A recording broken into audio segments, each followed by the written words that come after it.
G'day and welcome to the next episode of Tech Adept Crafts. Today in TAC, what we are doing is looking at our fourth installment of the river system. This is the painting of the mill. This watermill has been a huge amount of fun and a huge amount of time. I do apologize that the videos have not been as frequent, but as you can see, this is a large project and it's taken me quite some time to get finished. So this is the fourth installment. We have one more video to go on the rivers, which will be to add the water effects, and I'll add some reeds and moss and various other things to the entire set all in one go, and that'll be a video mainly about how to do water effects. That'll be coming up in the near future. I'd also like to invite everybody to follow TAC on Instagram at Tech Adept Crafts. The things that we post there are work in progress, so there's a number of shots of this as it was going, and also other things that I'm not necessarily doing videos on, things that I'm painting or armies that I have been collecting over the years, terrain days that we've been doing in the club, a variety of things. Anyway, I hope you enjoy the video, and if you do, make sure that you hit that like button, hit subscribe so that you never miss another video, and leave a comment down the bottom as to what you thought the best part of the river system was, and what other things might be included in the river system, or other linked projects that I might be able to tackle in the future. Enjoy the show, and I'll see you at the end. Cheers! First step is Mod Podge. This is going over the entire piece. That is just to seal it. Make sure that you do a really good job of sealing all of the foam, because if you use any solvents or anything on it, if you spray it, that is going to melt the foam just a little bit. So make sure you go over that. I also make sure I put a lip on the bottom edge of the cardboard just to help seal that side as well. Next, I'm using my airbrush just to put a black layer over there and ensure I've gotten into every little nook and cranny. Next step is a dry brush of grey. This is going over all of the stonework, over the river, over the rough terrain around the building.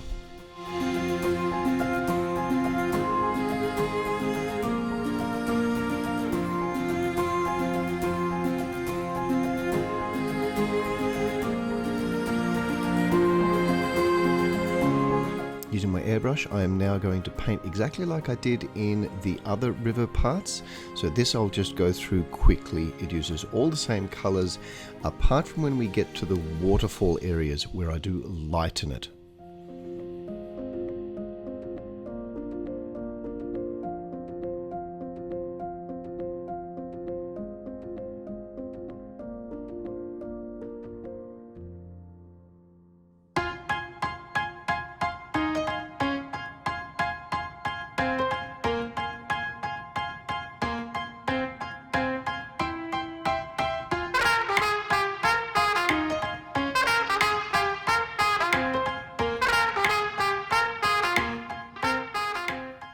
I'm using a light grey now, which I am applying as a semi-undercoat onto the building. A lot of that area is going to be a lot lighter in colour, and if I try to put that onto a black undercoat, it's going to be very difficult. I'm also using this just to highlight a lot of the open-faced stonework that's going to be around the model. This will help when I'm highlighting it later.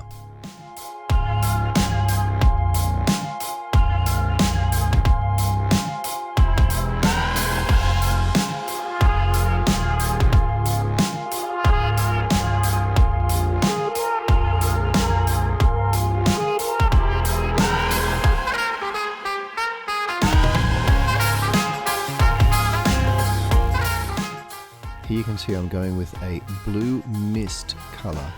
This is really to bring out that foaminess of the water as the water is running over those small rapids. It's a great way just to lighten it and give a little bit of a different effect to the rest of the river system.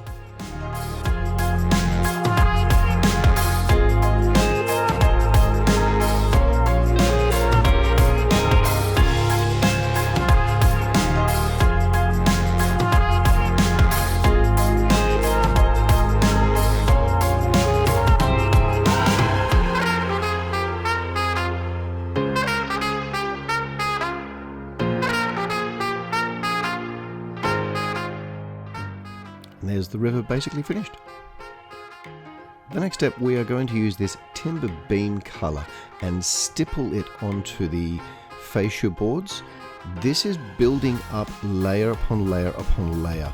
I want a random sort of pattern here, so I'm going all over the place and I'm twisting the brush as I go so that it doesn't have a set pattern. I gradually lighten this with white as I go, so do a full fascia, then go back later with a lighter color, working up almost to white but not quite.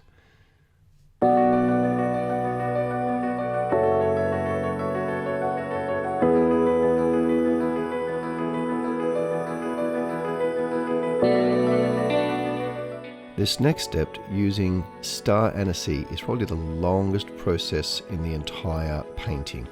This is all the timber beams are all going this with a base coat.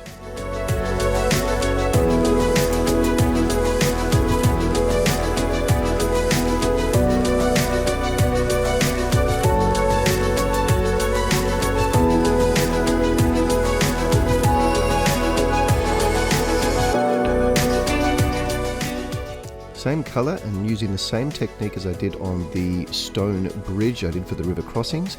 This is picking out random stones within this, and I use this with 3 different colors. Here's the second, seasoned acorn, and again you'll see that timber beam. We also pick out random stones spread across the base of the model, because again it helps to alleviate just the plain grey of that base.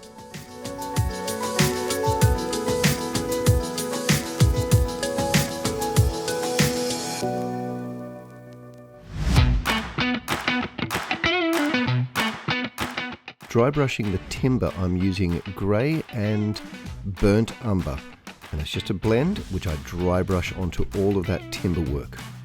I try to put a heavier dry brush where they would have been stepping on that front platform, but I do add an extra highlight in a moment, which you'll see.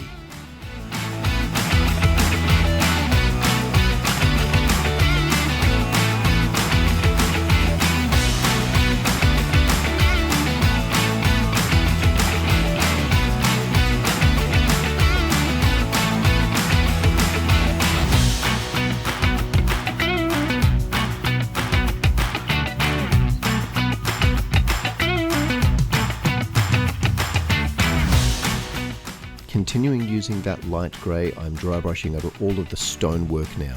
This helps to start tying those 4 colours all in together, the grey and the 3 browns.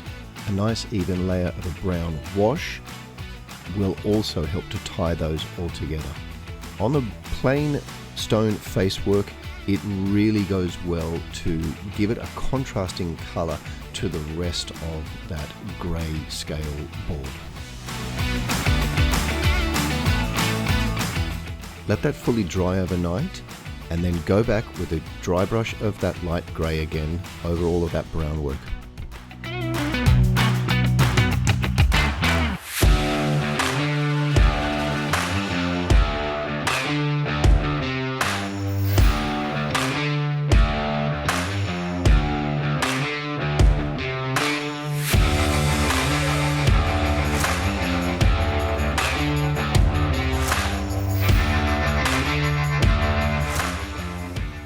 Starting on the roof, I'm using this cobalt blue, which does turn out to be fairly watery, so I do go over later and add a lot of extra colours using 3 different tones of blue and work them in. The marine blue here I'm doing at the edges where they would be in shadow more, or where the palings would be a little bit darker, closer to their more natural colour, having not had as much sun. And I then work up with this blue mist and aqua right to the very edge. The cobalt blue goes through the middle, and you blend it together while it's still wet if you can. When I go to the other roof sections, it is much easier to do that in like 3 or 4 rows at a time rather than try and do the whole thing. I'm now highlighting the very edge of those roof tiles just to give them definition. The windows are being painted with that marine blue. We'll highlight them later.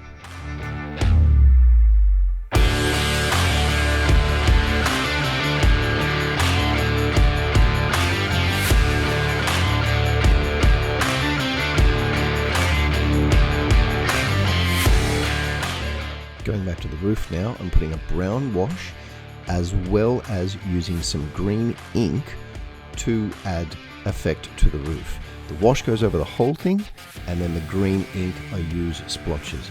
This first segment I really did paint the ink into all of the spots, but as I got to the last one I was doing more dots of moss, which I think worked a lot better.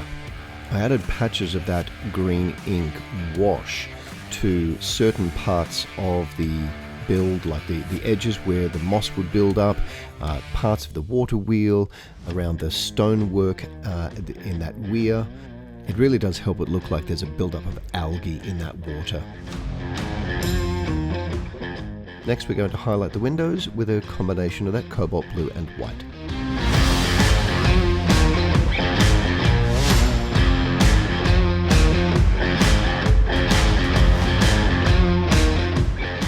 This copper color I'm using just to go around the rim of that one singular circular window. The others have a timber frame, but trying to do that wood in a bend is always harder, so I thought, well, I could use copper. Time to get the flock out and about. We are going to use this terrain tub and tacky glue and the flock to put over the entire model. Just like in the other steps I've done in the river, I put out a section at a time, pat down the flock, but then I'm using the terrain tub to collect the excess. You will see it's a lot easier to collect up rather than just using a piece of plastic. It's a much bigger model and there's a lot of excess that would just go everywhere.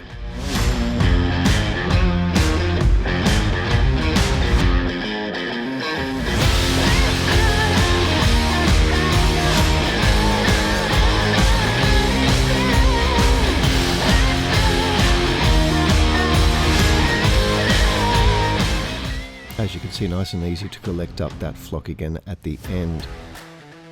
And we are finished. There is the flock on and the build is painted.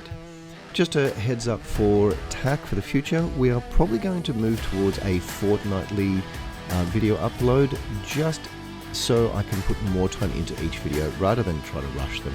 I think that's going to be a good way to go forward.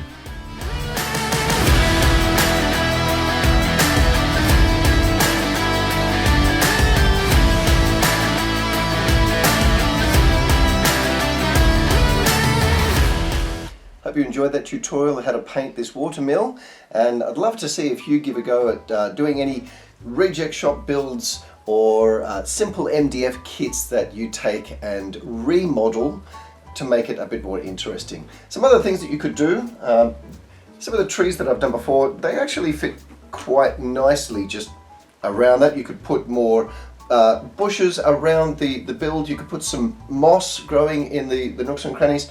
That's all stuff that you can do. It's a matter of how you want to use this. As this is going to be a piece of battlefield terrain for me, it's going to need to stand up to a fair bit of use. So a tree will snap. Moss will come off. I'll leave those things. I've painted some moss on there, so that'll do for the moment. Don't forget, hit like, hit subscribe, leave a comment down the bottom, and come and join us on Instagram at Tech Adept Crafts. Cheers, we'll see you in the next episode.